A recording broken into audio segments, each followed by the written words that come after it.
వీర్రాఘవ అబద్ధపు మాటలు నమ్మి సరస్వతి పెళ్లి పీటల మీద నుంచి వెళ్ళింది. అతని వలలో పడి మోసపోయి జీవితాన్ని నాశనం చేసుకోపోయింది.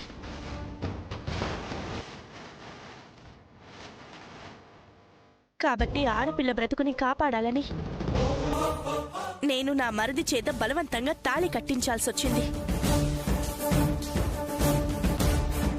నన్ను చట్టవాణి చేయాలని చూడకు.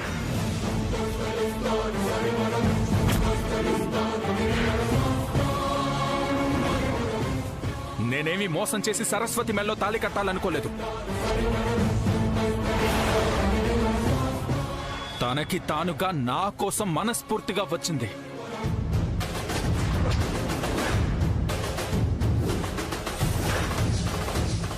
అందుకే పెళ్లి చేసుకోవాలనుకున్నాను. మేమిద్దరం ఇష్టపడ్డాం కాబట్టి ఇందులో రహస్యమేముంది, తప్పేముంది?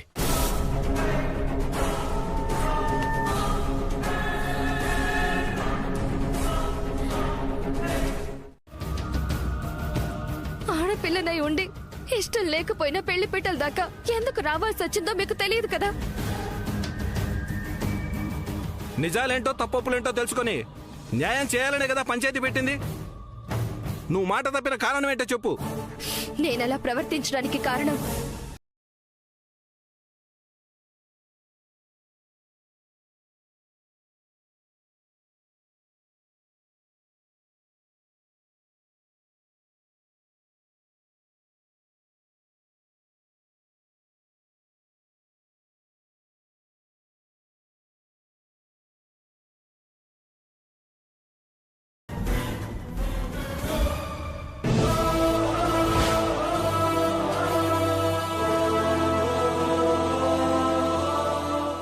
నేను పెళ్లి మండపం దాకా రాకుండా ఇంటి దగ్గరే పెళ్లి వద్దు అని ప్రతిఘటిస్తే వీర్ రాఘవని చంపేస్తుందేమోనని భయపడి మండపం దాకా వచ్చాను.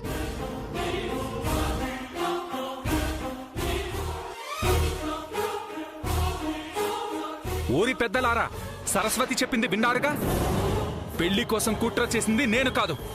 స్వార్థంతో కుతంత్రం చేసింది రామరాజు గారి సతీమణి సీత. ఆవిడ చేసిన నేరానికి ఏ శిక్ష వేస్తారో వెయ్యండి.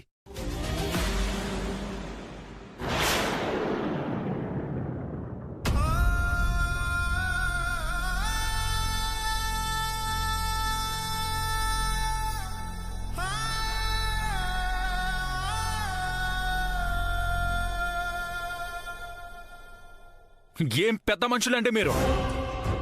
నాతో పెళ్లికి సిద్ధపడ్డ అమ్మాయిని నాకు దూరం చేసి ఈ కట్టుబాట్లేంటి? ఈవిడ వల్లే నా జీవితం నాశనమైంది.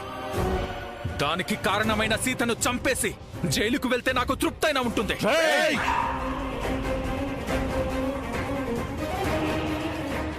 పిచ్చి పిచ్చిగా ఉందా? పోకపోతే ఈ చెట్టుకు వేలాడదీస్తాం. పో.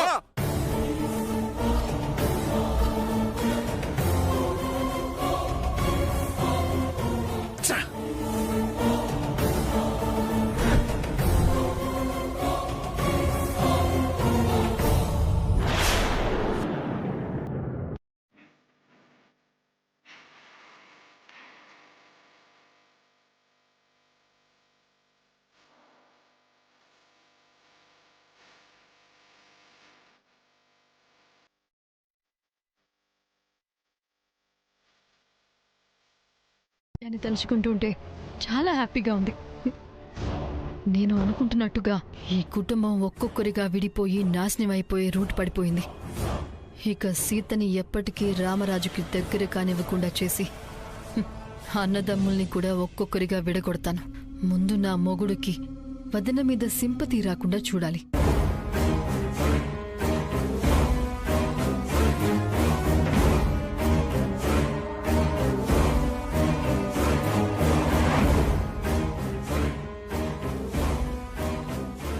ఏమండి,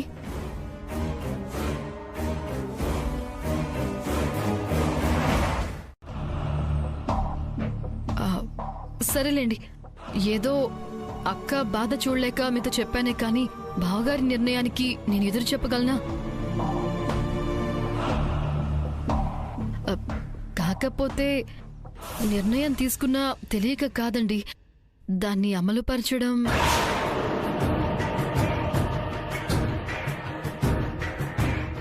ఎందుకని? ఎందుకంటారేంటండి? ఒక ఆడపిల్లకి అన్యాయం జరిగిందని బావగారు న్యాయం చెప్పారు, కానీ అక్క అంటే బావగారికి ఎనలేని ప్రేమ. అక్కకి బావగారంటే ప్రాణం కన్నా ఎక్కువ.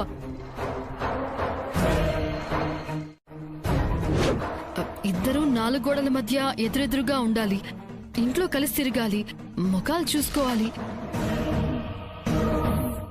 ఇద్దరి మనసుల్లో అంత ప్రేమ పెట్టుకుని ఎదురెదురుగా ఉంటూ శ్రావణ్ సరస్వతిలు ఒక్కటయ్యేంత వరకు దూరంగా ఉండడం అంటే అంతకు మించి నరకం మరొకటి ఉండదండి.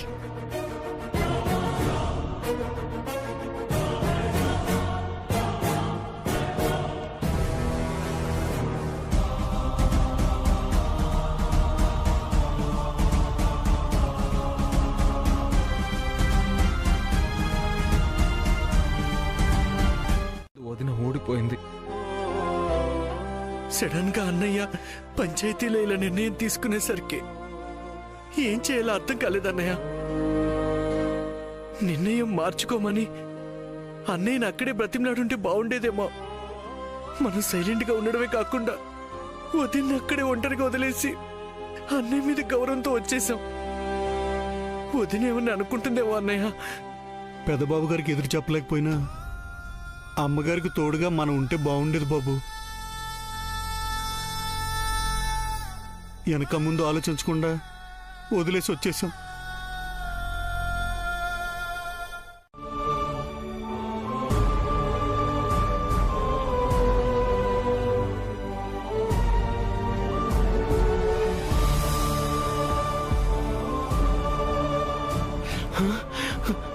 బాబు గారు, అమ్మగారు వచ్చేసారండి.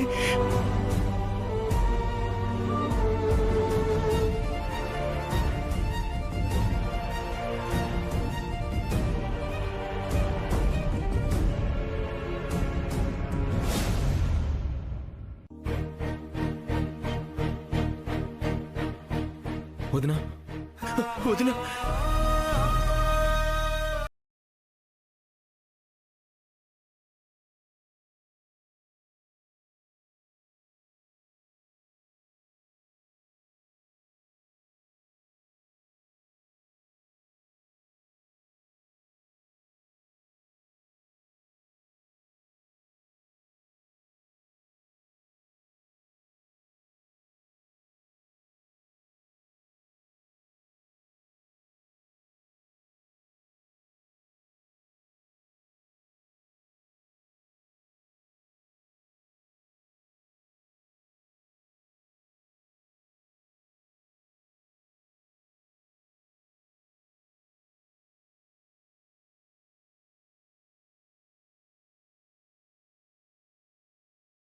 బాగా తెలుసు. నీతో మనస్ఫూర్తిగా కాపురం చేయటానికి సరస్వతి ఒప్పుకున్న తర్వాతే సీత ఇంట్లోకి అడుగు పెట్టాలి.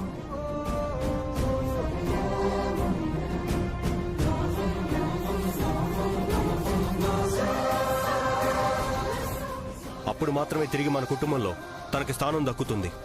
దీనికి ఎవరూ ఎదురు చెప్పడానికి వీల్లేదు. అన్నయ్య, నీ కాళ్ళు పట్టుకుంటాను, ప్లీజ్ అన్నయ్య.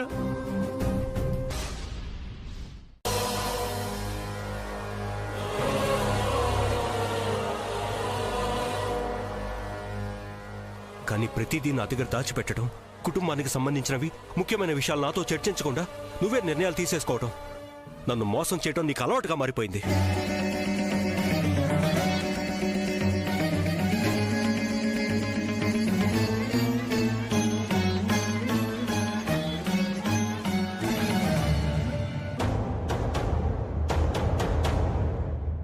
శ్రవణ్ సరస్వతిలో ఒకటయ్యే వరకు నీకు ఇంట్లో అడుగుపెట్టే అర్హతే లేదు. అర్హతే లేదు. అర్హతే లేదు.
మరి ఏం చేద్దామంటే వదినా? పాప పెద్దొద్దున అలా వదిలేయాల్సిందేనా? ఏం చేస్తావు నాని? మీ పెద్దనే నిర్ణయం కాదని ముందుకు వెళ్ళగలమా? అలా చేస్తే అక్కని ఇంకా ఇరకాటంలో పెట్టిన వాళ్ళమవుతాం. దేనికైనా కాలమే సమాధానం చెప్పాలి.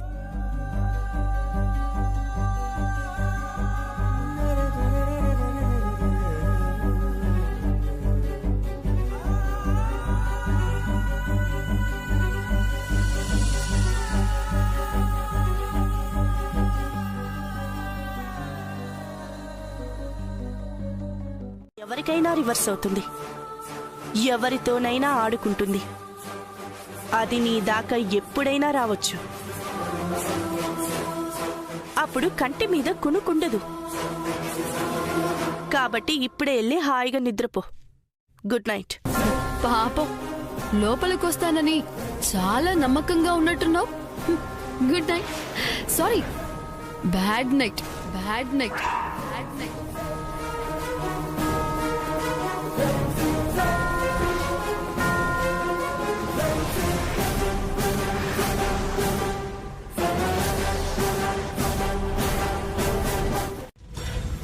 నేను సరస్వతి మెడలో తాళి కట్టబోయే చివరి నిమిషంలో వచ్చి నా ప్లాన్ అంతా చెడగొట్టి సరస్వతిని నాకు దక్కకుండా చేశావు. పంచాయతీలో కూడా నేను వెధవని కావడానికి కారణం నువ్వే. నా ఓటమికి కారణమైన నిన్ను వదిలిపెట్టను. చిత్రగుప్తుడి చిట్టాలో నీ పేరు కన్ఫర్మ్ అయిపోయింది. నీ ప్రాణాలు తీసుకెళ్లే యమదూతను నేనే. వస్తున్నా సీత, వస్తున్నా వస్తున్నా వస్తున్నా వస్తున్నా.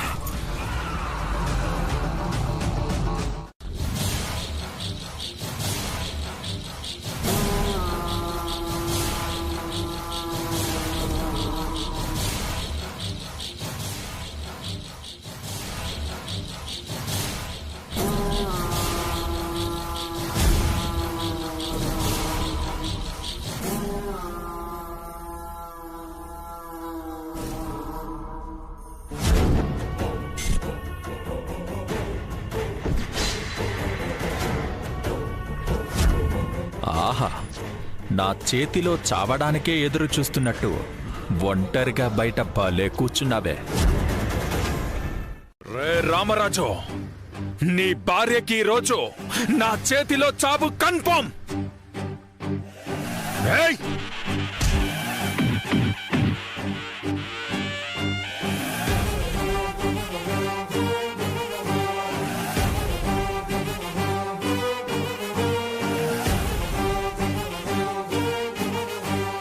చూసావా సరస్వతి, ఈ ఫ్యామిలీ డ్రామాల గురించి నేను గొంతు చించుకుని మరీ చెప్పాను.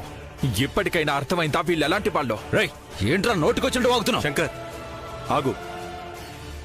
బాబా ఏం యాక్టింగ్ రా ఒక్కొక్కడిదే. మీకున్న ఇష్టం.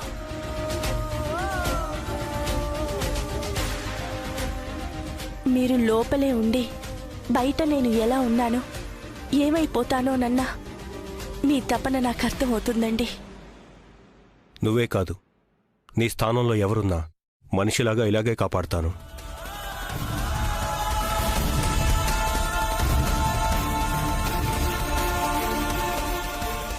శంకర్, పోలీసులకు ఫోన్ చేయి.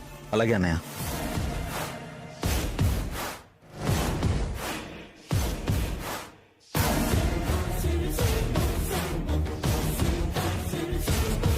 తర్వాత తను ఎక్కడుంటుందనేది తనిష్టం. నువ్వైనా ఏంటి సీతమ్మ, ఇలా గుమ్మం బయట ఉండడం ఎందుకు? మీ భార్యాభర్తలు దగ్గరయ్యేంత వరకు మీ పుట్టింటికి వెళ్ళొచ్చు కదా. ఇప్పుడు చూడు, ఇంట్లో ఎంత పెద్ద ప్రమాదం తప్పిందో. రామరాజు గారు చూడకపోతే మీ ప్రాణాలు పోయేవి. నేనిలా పుట్టింటికి వెళ్ళడం కన్నా నా ప్రాణం పోవడమే మంచిదండి.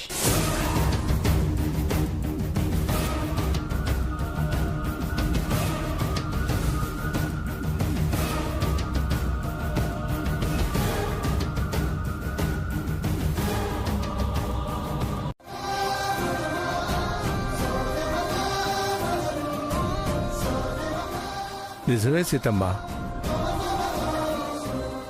కానీ ఇలా గుమ్మం బయట ఉండటం కూడా మంచిది కాదు కదా.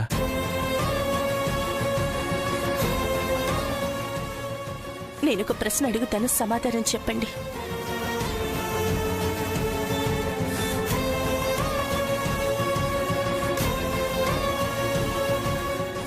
నేను తప్పు చేశాను అని ఒక తాళి బంధానికి విలువిచ్చి వాళ్ళు ఒక్కటయ్యే వరకు మా భార్యాభర్తల బంధాన్ని దూరంగా పెట్టారు. అందరూ లోపలికి పదండి.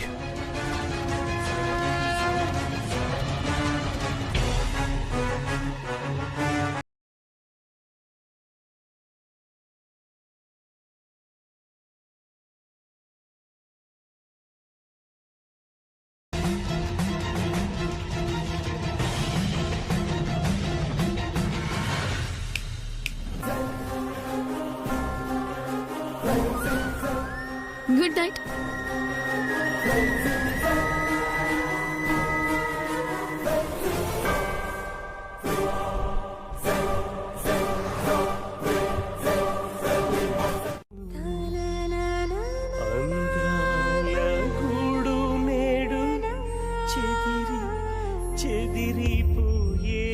నీ వల్ల మరోసారి నా కుటుంబానికి కానీ నా పరువు ప్రతిష్టలకు కానీ నష్టం జరిగితే, మాకెవరికైనా తలవంపులు తెచ్చే పని నువ్వు చేస్తే, అదే తాళిబంధానికి నువ్వు శాశ్వతంగా దూరం అవ్వాల్సి వస్తుంది.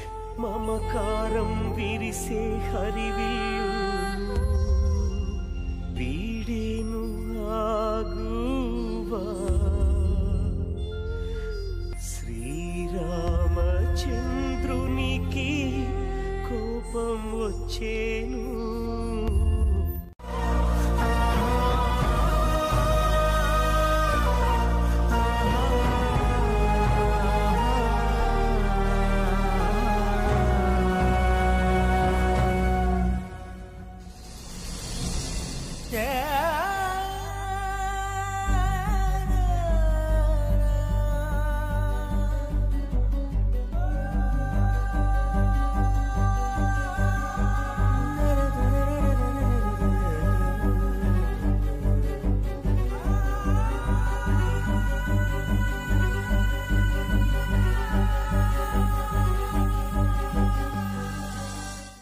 ఒక సాంగ్ రాశారు.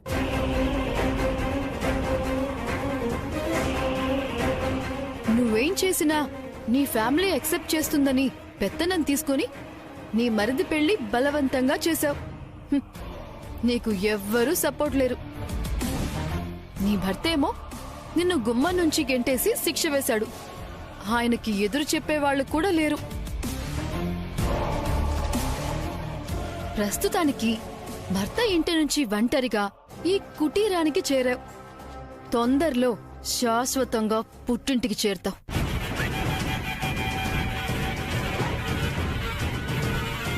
అక్క ఆత్మకి శాంతి చేయడానికి నాకిప్పుడు చాలా ఈజీ అయింది. పరోక్షంగా నాకింత సహాయం చేసిన నీకు ఎలా కృతజ్ఞతలు చెప్పుకోవాలో తెలియడం లేదు సీత. నీ పాపాలు అడ్డుకోవడానికి నేను ఆ 4 గోడల మధ్యన ఉండాల్సిన అవసరం లేదు. ఆ 4 అన్నదమ్ముల మనసులో ఉంటే చాలు. ప్రపంచంలో ఎక్కడున్నా సరే అన్నదమ్ములు విడిపోకుండా నా కుటుంబం నాశనం కాకుండా నేను కాపాడతాను. నువ్వు వెళ్ళి నీ పనిలో ఉంటే నేను నా పని చూసుకుంటాను.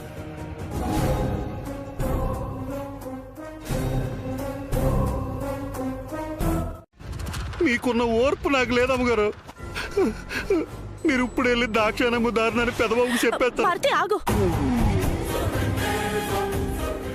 నువ్వంతా విన్నావు, నీకంతా తెలిసింది. దాక్షాయణికి సంబంధించిన నిజం ఇంట్లో ఎందుకు చెప్పకుండా దాచానో, మౌనంగా ఇదంతా ఎందుకు భరిస్తున్నానో నీకింకా అర్థం కావడం లేదా మారుతి? తన కుటుంబాన్ని పగతో నాశనం చేయడానికి మోసం చేసి దాక్షాయిని తన మెడలో తాళి కట్టించుకుందని శంకర్కి తెలిస్తే ఊరుకుంటాడా? భార్యని ఇంటి నుంచి వెళ్ళగొడతాడు, లేదు అంటే చంపేస్తాడు. ఇంట్లో కాలు పెట్టిందని మీ అయ్యగారికి చెప్పడం, అది నిజమని రుజువు చేయడం నాకెంత పని మారుతి. కానీ అది కాదు కావాల్సింది. దాక్షాయినిలో మార్పు తీసుకురావాలి. అందుకే ఆగుతున్నాను. దాక్షాయణి అమ్మలో మార్పు వస్తుందని ఎంత జరిగా కూడా మీరు నమ్ముతున్నారు అమ్మగారు? ఇల్లు స్వర్గం చేయాలని మీరెందుకు నరకం అనిపిస్తున్నారు? నా స్వార్థం నేను చూసుకోవాలనుకుంటే ఇదంతా ఎందుకు మారుతి? తన అక్క చావుకి రామరాజు గారు అసలు కారణం కాదు అని ముందు దాక్షాయినికి తెలిసేలా చేయాలి. తనలో రగిలిపోతున్న పగని పోగొట్టాలి. తను రెచ్చగొట్టిన సరస్వతిలో మార్పు తెచ్చి శ్రావణికి దగ్గరయ్యేలా చెయ్యాలి. కాకపోతే ఈరోజు నాకు ఒక కోరిక తీరిందమ్మా. రామరాజు గారు లాంటి గొప్ప మనిషిని మరొకరిని చూడలేనేమో అనుకున్నాను. అంతకంటే గొప్ప మనిషిని ఈరోజు మీ రూపంలో చూశానమ్మా. ఓర్పులో భూదేవిని మించింది లేదంటారు. అలాంటి భూమాతే సీతమ్మ కష్టాలు చూడలేక సహనం కోల్పోయి బిడ్డను తీసుకుని వెళ్ళిపోయింది. మీకు ఏ ముహూర్తాన్ని సీత అని పేరు పెట్టారో గాని భూదేవి కంటే ఓర్పును చూపిస్తున్నారు అమ్మగారు.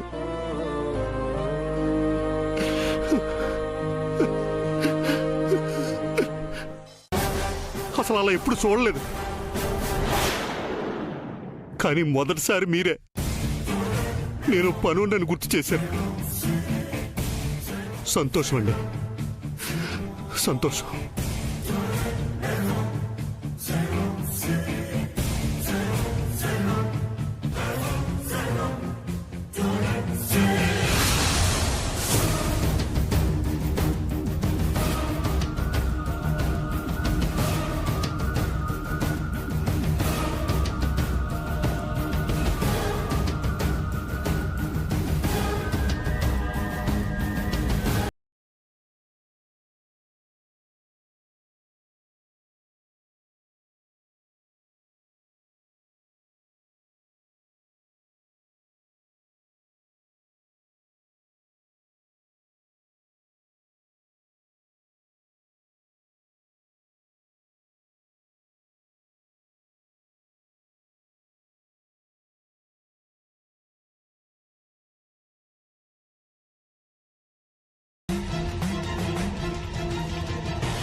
మోసం చేసే తీపి కన్నా మధురమైన జ్ఞాపకం మిగిల్చే చేదే మేలు.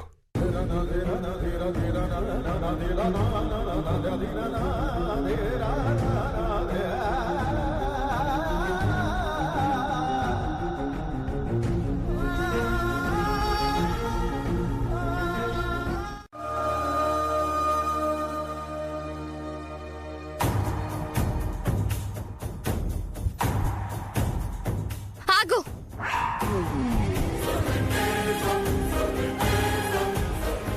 నా జీవితాన్ని నాశనం చేసింది చాలదా?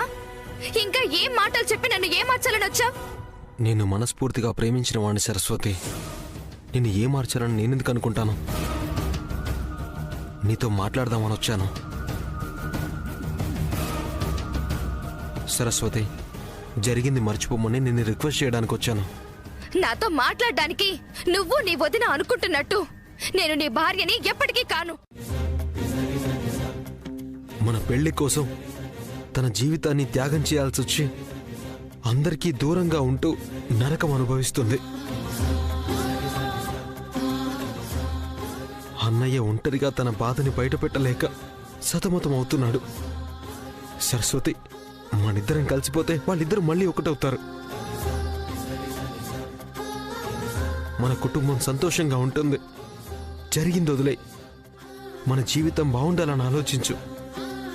మన కోసం మా అన్నయ్య వదినలు వేరుగా ఉండడం కరెక్ట్ కాదు సరస్వతి. నీకు దండం పెడతాను. మనందరం బాగుండడం నీ చేతుల్లోనే ఉంది. ఎప్పుడైతే నేను పెళ్లి పీటల మీద నుంచి వెళ్లిపోయి వీర్రాఘుని పెళ్లి చేసుకోవడానికి నేను సిద్ధపడ్డాను, అప్పుడే నీకు అర్థమై ఉండాలి నా మనసులో నువ్వు లేవని, నీ జీవితంలోకి నేను రానని. అయినా కూడా మీ వదిన మాటకు విలువిచ్చి మూర్ఖంగా నా మెళ్ళో తాళి కట్టావంటే ఏమనాలి? దాన్ని నిజమైన ప్రేమ అంటారా?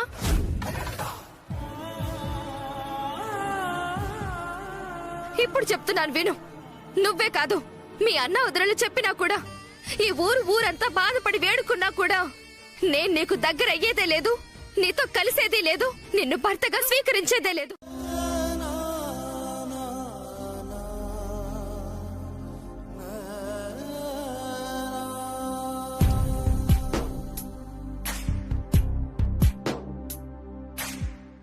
ఒక్కసారిగా ఊపిరాగిందా, ప్రాణం పోయిందా నీకు? నిరాశలే నిరాశలే నిట్టూపుగా ఎటువైపో నీ పయనం, ఎందాకో నీ గమనం, ఏ దారి కనిపించదా? పెదబాబు గారే అమ్మగారిని బయటికి పంపించారు. మీరేమో అమ్మగారి కష్టాలు పడ్డానికి, నిందలు పడ్డానికి మీ ప్రేమ మాత్రమే కారణం అనుకుని కుమిలిపోతున్నారు.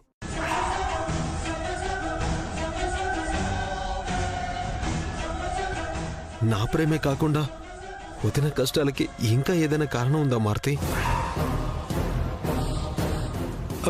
బాబుగారు, అది అసలు నసుకుతావేంటి మారుతి? నీ తీరు చూస్తుంటే ఏదో నిజం దాస్తున్నావు అనిపిస్తుంది. ఏంటది? నువ్వు బలవంతాన తాళి కట్టింది తన జీవితం బావుండటం కోసమే అన్న నమ్మకాన్ని తనలో నువ్వు కలిగించాలి. సరస్వతికి జరిగిన నష్టం మన వల్లే పూడి తను సంతోషంగా ఉంటుంది అన్న ధైర్యాన్ని నువ్వే నింపాలి. అపార్థాన్ని తొలగించగలిగేది అభిమానం మాత్రమే. తను అసహించుకున్నా నువ్వు అసహనం కోల్పోకుండా ప్రయత్నం చేయి.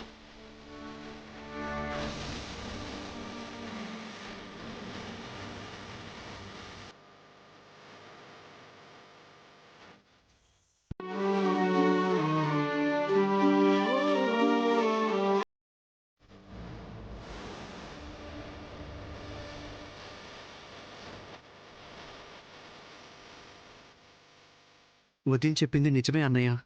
పెద్దనే తిరిగి వదిని చేరుకోవటం నీ చేతుల్లోనే ఉంది.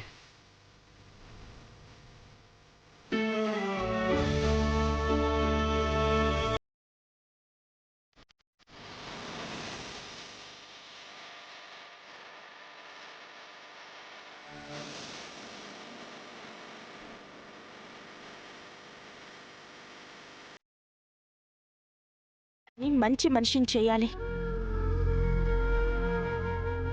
నలుగురు అన్నదమ్ములు భార్యలతో కాపురం చేస్తూ ఒకే కుటుంబంలా కలిసి ఉండాలి. ఇవన్నీ జరగాలంటే మనం ఓర్పుతో ఉండాలి. సందర్భాన్ని బట్టి ఒక్కొక్కరిని మారుస్తూ రావాలి. అవకాశం కోసం మనం ఎదురు చూడాలి, కానీ ఆవేశంతో మనమే అవకాశాన్ని చేతిలోకి తీసుకుంటే చాలా అనర్థాలు జరిగిపోతాయి.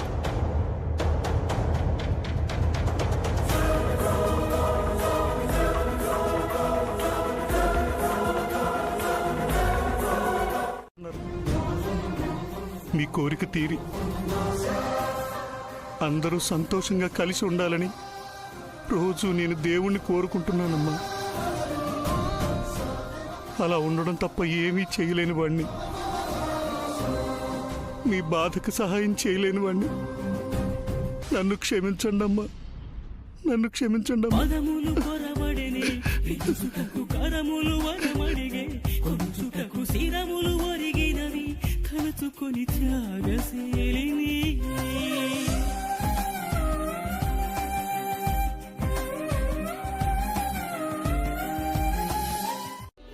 దాక్షాయిని, నాకు ఆకలిగా ఉంది. సరే, నువ్వు వంట చేస్తే అందరం కలిసి తిందాం. మనతో పాటు వాళ్ళకు కూడా వండి పెట్టడం తప్పదు కదా. నీకు వంట రాదా? నాకు చేతగాదు సరస్వతి. నేను వంట చేస్తే ఇంట్లో ఏం జరుగుతుందో ఆల్రెడీ గతంలో చూసావుగా. మళ్ళీ ఎక్స్పెరిమెంట్స్ ఎందుకు? ఏ, నీకు కూడా సరిగా వంట రాదా? పర్వాలేదు, మేనేజ్ చేస్తాను. అయితే నేను నీకు సపోర్ట్ చేస్తాను. పద వంట చేద్దాం. పద.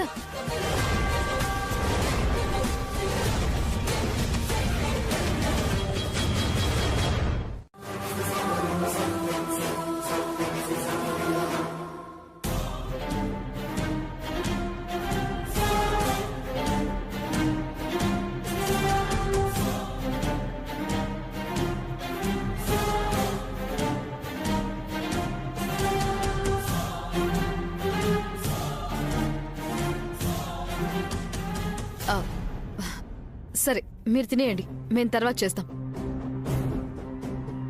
మార్తి, వాళ్ళకి వడ్డించు.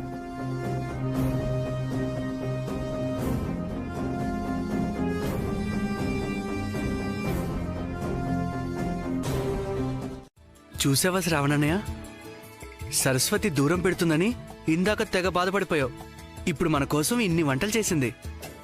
మెల్లమెల్లగా మనతో కలిసిపోతుంది. అలాగే నీకు కూడా దగ్గర అవుతుంది. మారుతి, నువ్వు కూడా తినొచ్చు కదా. మీకు పెళ్ళయ్యాక మొదటిసారిగా సరస్వతి గారు వంట చేశారు. మీ ఆవిడ వండిన వంట ముందు మీరు తినండి బాబు. అన్నయ్యతో పాటు నువ్వు కూడా తినొచ్చు కదా. పెట్టుకో మారుతి. వద్దు బాబు, నేను తర్వాత తింటాను.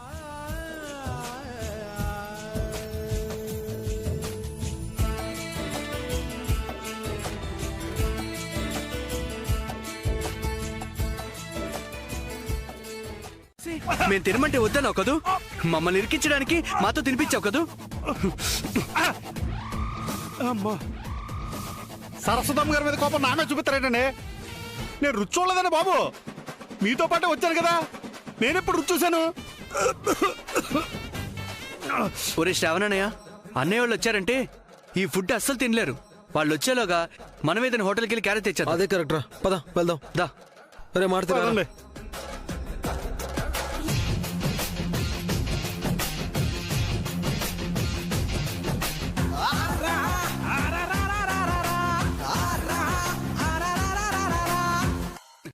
అయోధ్యలో ఉన్న రామయ్య దగ్గరికి వెళ్ళొచ్చు. మళ్ళీ పోలికొకటి. ఇదిగో, మనం ముగ్గురు వదిన దగ్గరికి వెళ్ళి భోంచేద్దాం. ఈ విషయం మనలోనే ఉండాలి. అన్నయ్య వాళ్ళకి మాత్రం హోటల్ నుంచి తెచ్చినట్టు కవర్ చేద్దాం. ఇది ఫిక్స్. అదే గారు, వదిన చేతి వంట తింటే అన్నయ్యలు కూడా మార్పు రావచ్చేమో. ఇదిగో ఆంజనేయ, నువ్వు పొరపాటు నీ విషయం నోరు జారితే సరస్వతి చేసిన వంట నీ నోట్లో కుక్కుతా. బెదిరిస్తారేనా బాబు? నేనేం చెప్పాలండి, పదండి.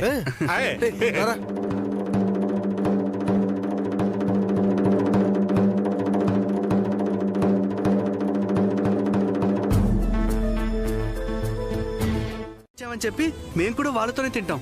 ప్లీజ్ వదినా. అది కాదు నాని. వదిన, నువ్వు క్యారేజ్ కడుతున్నావు అంతే. వదినా ప్లీజ్ వదినా. వదిన, వదిన ప్లీజ్, వదిన ప్లీజ్, వదిన. ఏంటిది? సరే అమ్మయ్యా.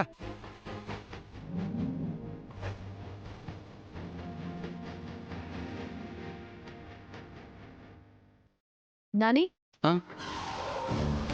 అదేంటి క్యారేజ్ చేతిలో? హోటల్ నుంచి ఫుడ్ తీసుకొచ్చాం వదినా. ఎందుకు? సరస్వతి వండిందిగా. వండింది వదినా, కానీ అందులో ఉప్పు కారం ఎక్కువ ఉన్నాయి. 3-4 రోజుల నుంచి ఎవరూ ఇంట్లో సరిగ్గా భోంచేయట్లేదు కదా, అందుకే హోటల్ నుంచి క్యారేజ్ తెచ్చాం. మధ్య కొత్తగా ఒక హోటల్ పెట్టారన్నయ్య, అక్కడి నుంచి తెచ్చాం కదరా నాని? అవునన్నయ్య. అవును బాబు, అక్కడ భోజనం బాగుంటుందని అందరూ చెప్పుకుంటున్నారు. ఆ చేతి వంట తింటే అమృతం అంటండి.